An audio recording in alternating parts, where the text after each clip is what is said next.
so much for having us here today. We're really excited to be here, and we recognize that behavioral health care is challenging, both because of the personal investment in patients and because of the complexity of the system. And what we're focusing on today is really that system, primarily Medicaid, which is the basis. I'm Bethany Prey. I'm the Chief Legal and Policy Officer at CCLP. I'm here with my colleagues, Dr. Andre Manchin and Milena. First, our agenda. We're going to introduce you to CCLP, talk about behavioral health care in Colorado, payers and populations, discuss behavioral health in Colorado Medicaid, that's our focus as an anti-poverty organization.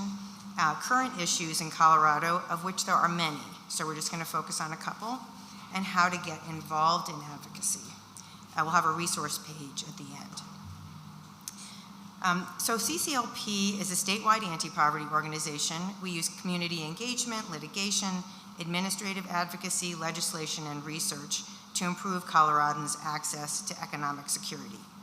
It's important to us that we stay with issues over the lifetime of a policy.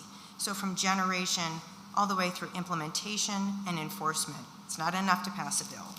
It has to actually happen the way you want it to. And now I'm going to pass it off to Andre Manchin about payers and populations. Good morning.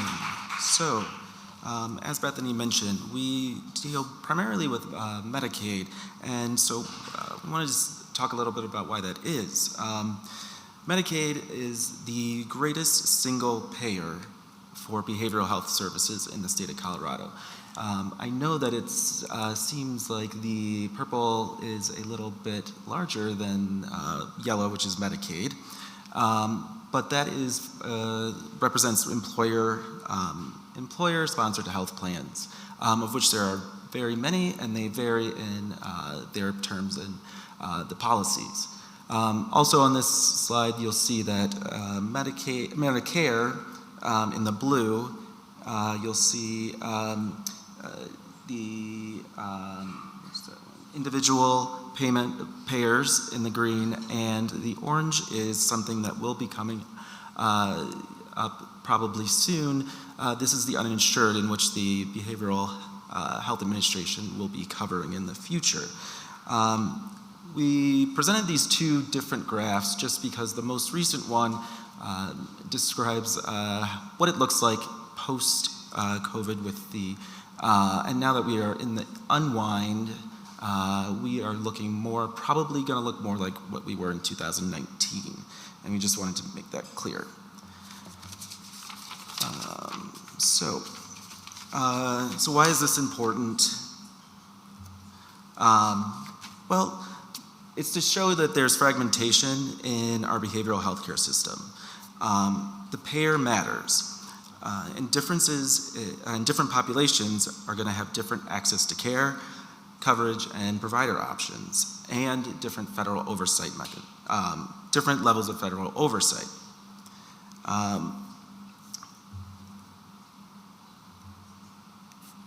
And we focus on Medicaid because, again, Medicaid covers a disproportionate share of adults with mental illnesses and substance use disorders, as depicted here.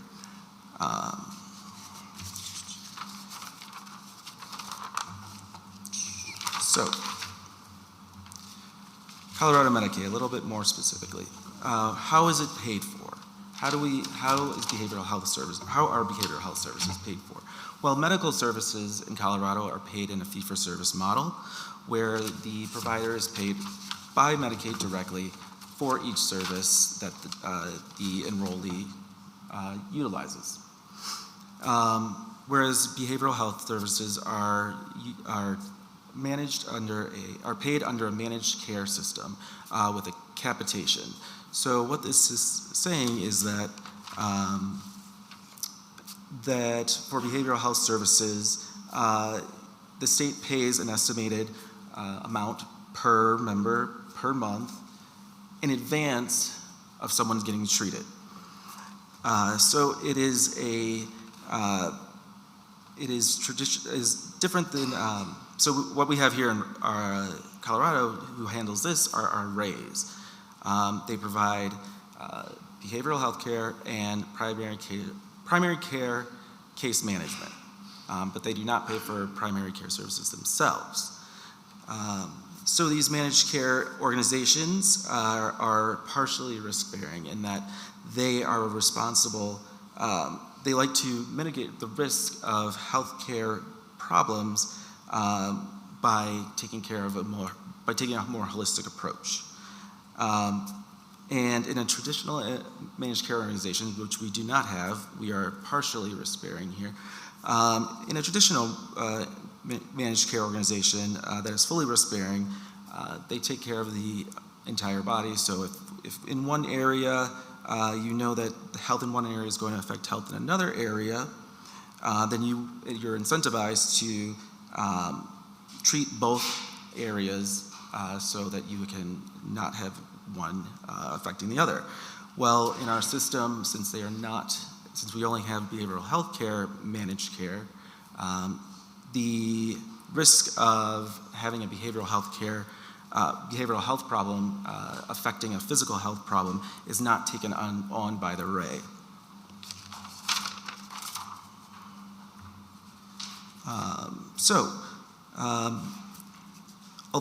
So this actually, because of these different structures, there are differences in provider reimbursement, utilization management, and care management.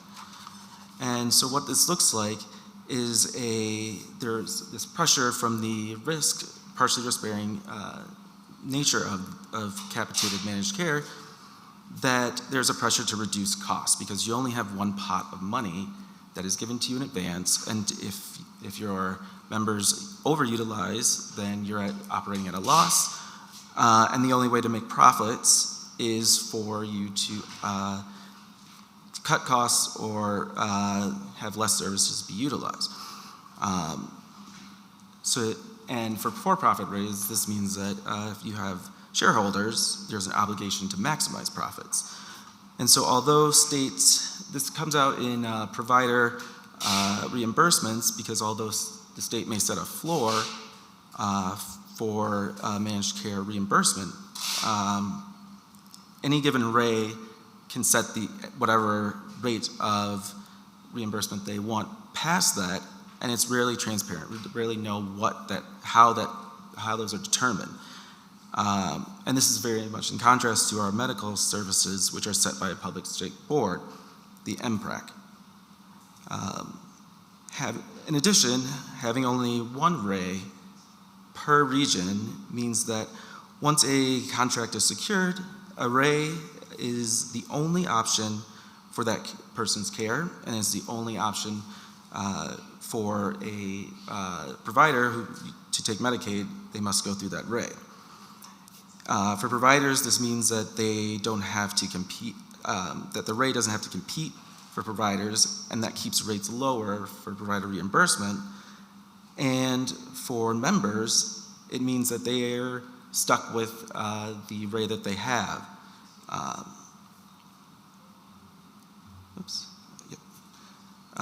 Specifically, utilization management is, each RA has its own utilization management process.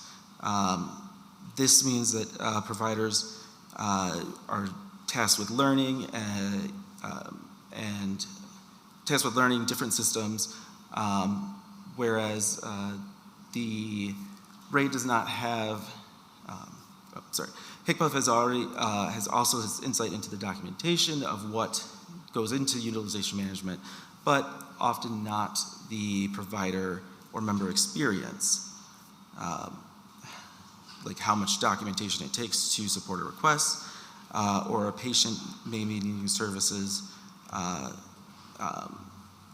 Another RA may require something different than one other RA, and a provider would have to learn both systems in order to be able to see those patients.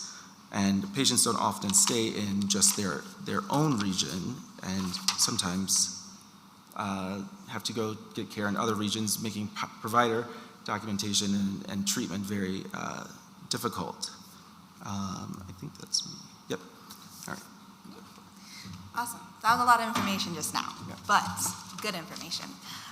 So we really wanted to make this more interactive for y'all because y'all are on the ground. You're all the experts with your patients. And so really want to think about how much time do you spend on utilization management? Do you have a team? Is it yourself? Is it your assistant? Is it the receptionist? Specifically thinking about Medicaid patients versus patients with commercial insurance. How much time do you spend doing that to get compensated for the care you're providing?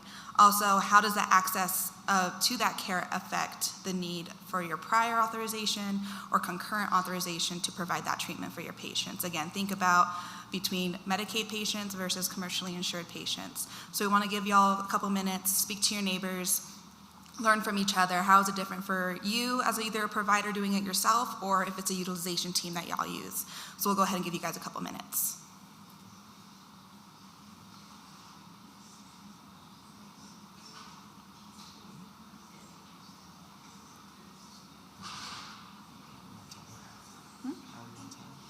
It is 9:38. We have till 10:05.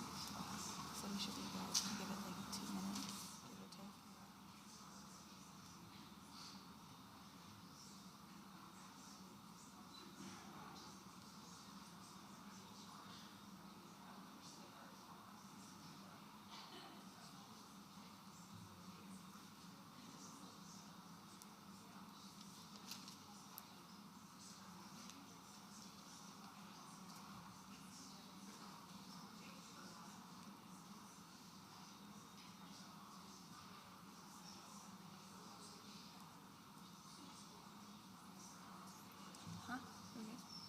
Start?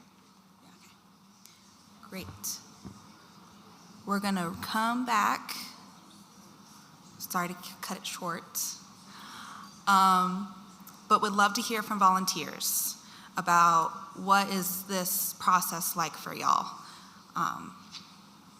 So feel free to raise your hand. We would love to hear from y'all.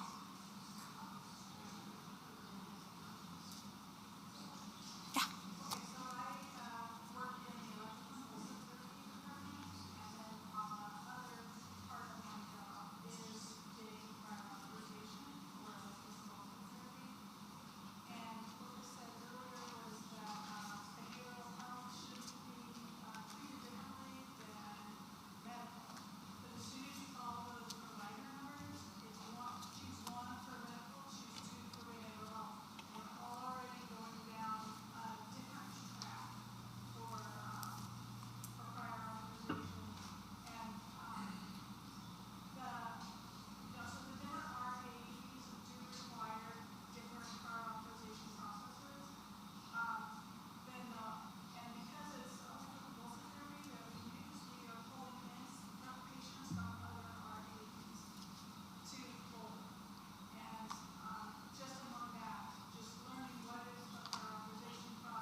Thank you.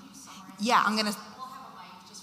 Yeah, that's the plan. Yeah. So for those who couldn't hear it online, the ECT therapy is electrical convulsive therapy. You have to have 2 different paths to get authorization, and it's often time limited. And you're experiencing where you're going to go ahead and treat the patient and then backdate for the authorization. And oftentimes it takes longer to get that backdate or just get authorized in general. And you're gonna still treat the patient because obviously they need it. And you're not gonna just wait for the insurance to authorize that care. Yeah. Okay. Anybody else? Okay. Yeah. Yeah, and I think this just does reflect how complicated the system is. We're both talking about how you get the initial authorization, what you have to do to get it, whether it's time limited, and as you pointed out with the two pathways, behavioral health and medical, we're supposed to have parity, and we are not going to be able to talk about that today, but we could for another hour. But it does make it challenging in a way that is not always true on the medical side.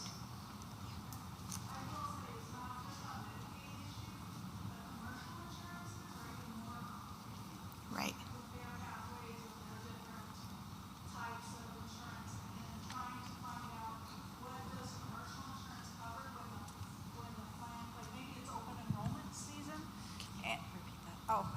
I'm sorry. It's just so our folks online. So, yeah, commercial insurance is also more difficult than Medicaid, because Medicaid, we're dealing with 7 RAEs, and commercial insurance, they have all different plans depending, Blue Cross Blue Shield has a whole bunch of plans, United has their whole bunch of plans, and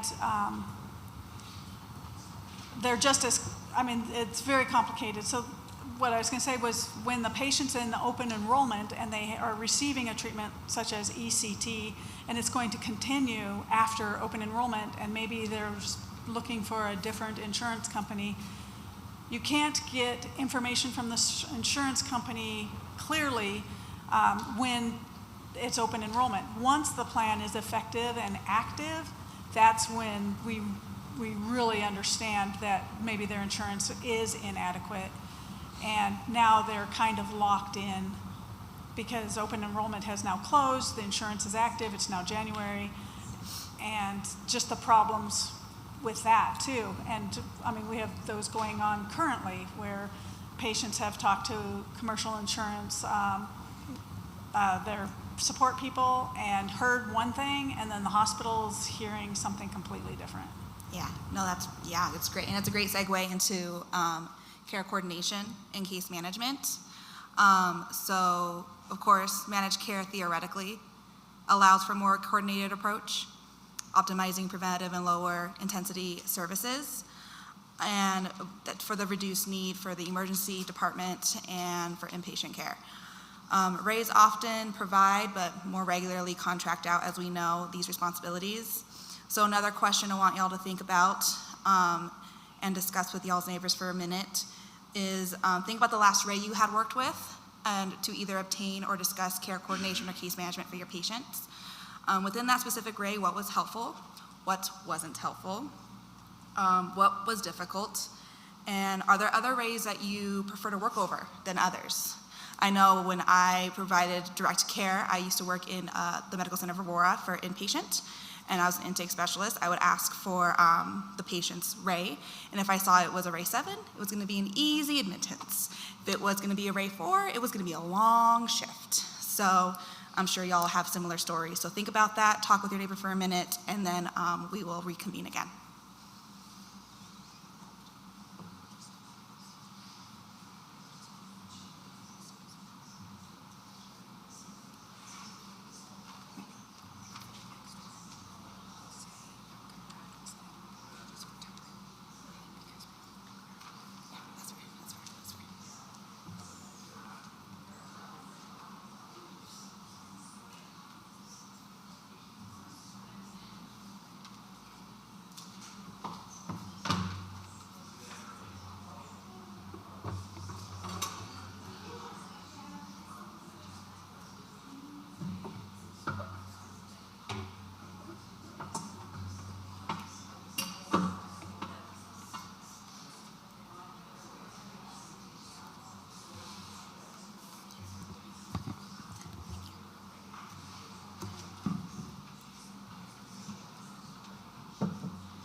All right, let's bring it back very quickly.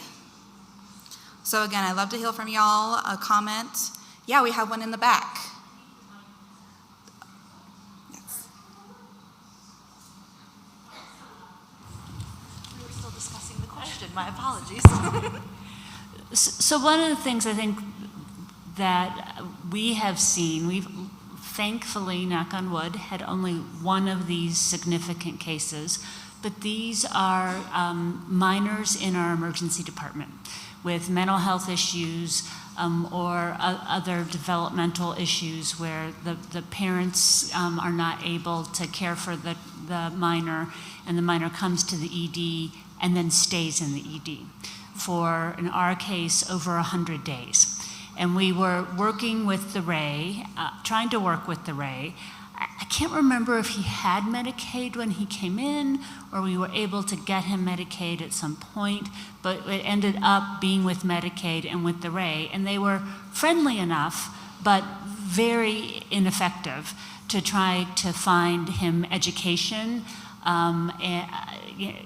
and placement somewhere. He ended up being placed, this kid ended up being placed out of state, but in order to do that, our foundation had to come up with the money to initially pay for him to go to this other place. The Ray was not very effective in helping us find that. And if we had not done that, found that placement, they helped us find the placement, I think, a little bit. Somebody here may have more information than I do, but it was a very frustrating experience. And I think if you talk to Children's Hospital, they will tell you they have, multiple cases like this. So that really is a big policy issue in Colorado. And I don't know if you all are involved in that or not, but that is one where I don't think the Ray was particularly helpful. And luckily, we live in a community that was able to have some funds available through our foundation to help this young man. And we actually do, we have a case that Bethany will talk about here in a minute about that work specifically with children and mental health. And for time, I apologize, I'm gonna have to keep going. And we can hear you real quick. Go ahead. I just had a quick question that Sarah might know. Was the Ray paying for the emergency department costs those 100 days? No. I think so. I think that Medicaid did pay for that. Oh. Yeah, it sounds like the answer was yes. The Ray was covering that cost. Okay. And great. So we are going to discuss a few current issues here before we start to wrap up. So after the public health emergency ended in May of 2023, Colorado Medicaid disenrollments have been a large issue for providers and members. Colorado has seen the biggest decline of unenrollment among all states at 33.4%. So I want y'all to really think about it, and we don't need to have another discussion. We can just think about it, reflect on your own. About the last 3, 6, 9, 12 months, are you seeing more patients without coverage? Have you been able to help people reconnect to that coverage? If so, have you been able to reestablish their Medicaid coverage? What resources have you been able to provide with them, if you've had any at your disposal? And yeah, I think that's, so then I'll give it back to Bethany. Thanks, Milena. And if you do have questions about any of this, please talk to us afterward. We have a lot more information than we couldn't share today. So with the unenrollment trend in Medicaid, we're also concerned about health equity impacts. Coverage loss affects different groups differently. Latinx, Native American, and Alaska Native populations are more likely to be uninsured, and we're anticipating seeing that here as well. There are language access issues, cultural issues, and lack of resources in areas where these groups live. Another issue related to the child and youth access problems is the case GA v. Bimsteffer. I don't know if everyone has heard about that or been part of the communications from the Department of Healthcare Policy and Financing, but a suit was settled in April this year about kids' lack of access to community-based services. and in particular, intensive services that might help keep them out of the emergency room or keep them out of residential care. Under federal law, Medicaid enrollees under the age of 21 are entitled to a more expanded set of services. Doesn't matter what state you live in, as a child, you're entitled to any service that Medicaid can provide. Colorado has not been doing that systematically. Hasn't been screening kids or providing them with the wraparound services, in-home therapy, and mobile crisis services to which they're entitled, and which would lessen the need for residential and inpatient care. That settlement has begun. A national expert was hired who will be overseeing and assessing the state landscape and making sure that those changes are underway. Another current issue in Colorado is the transition of the rays. So in July 2025, we're going to be moving to a new set of rays, actually lots of overlap with our current set, only 4 regions instead of the current 7, which should reduce some administrative burden for providers. And what we're really concerned about is continuity of care, which was also talked about here with private insurance. There are, if a patient is in the middle of treatment, if the patient's in the middle of an inpatient hospitalization, we need that to continue and we need to get it paid. So there will be work that our organization and others are doing to make sure that the rules and the policies allow people to continue to get the care that they need during that transition period. Those 4 regions are also going to align with the behavioral health administrative service organizations. Those are administrative organizations for the Behavioral Health Administration, and they'll be working with people who are uninsured. People may go back and forth between uninsurance and Medicaid, and we need that also to be a system that provides continuity. And last, I want to talk a little bit about advocacy. There are a lot of opportunities where provider voice is really important in informing rules, policies, legislation that affect behavioral health. There are many healthcare policy and financing committees and meetings that invite your feedback. Each of the regional accountable entities has a program improvement advisory committee, a PIAC. In addition, there's a statewide PIAC that makes recommendations to the state in terms of policy. There are also subcommittees. I'm curious about whether anyone in the audience has ever gone to the PIAC or has participated in any of those committees. Okay, so there is a Behavioral Health and Integration Strategies Subcommittee, for example, that allows people a forum to share issues, problems, and provide feedback, and that meets monthly. They forward recommendations to the larger state PIAC, and hopefully those get acted on by the state. There's also an annual external quality review. That's the technical term in Medicaid. That's also called a technical audit or technical report. Every RAY is evaluated every year. It's a long, unwieldy report, but it's a good source of information about what's happening in your RAY. So CCHA, for example, there were some issues flagged with network adequacy and with appeal and grievance processes.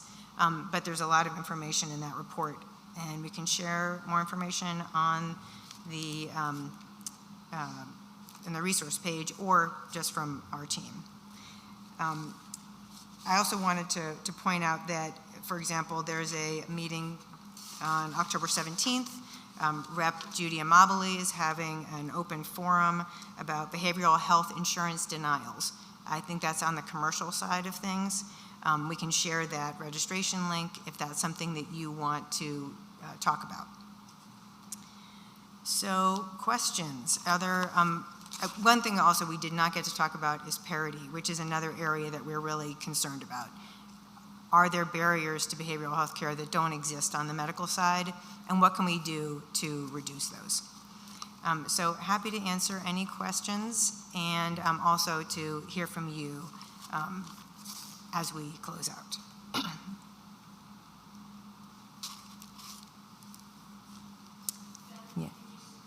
Can you say more about the barriers? just summarize Right. for us? Yeah, so in the mental health parity analysis, both in Medicaid and in commercial coverage, involves looking at both quantitative limitations. Are there visit limits? Are there quantitative financial limits on access to any services? And there's a way of looking at those to assess whether they are appropriate. And then there are also non-quantitative treatment limitations, which is a really vague phrase, but it means everything else you have to do to access services. Utilization management, provider payment. How does the managed care entity or how does the insurer decide how they're going to compensate a provider? What sorts of things do they consider? Experience, certification, education. Do they do that in the same way that they decide on reimbursement for a medical provider? So it's been hard, honestly, for the regulators, state regulators, to figure out how to do that assessment well. I think on the Division of Insurance side of things, commercial, individual plans, ACA plans, they've gotten a lot better. Medicaid has a long way to go to do that analysis.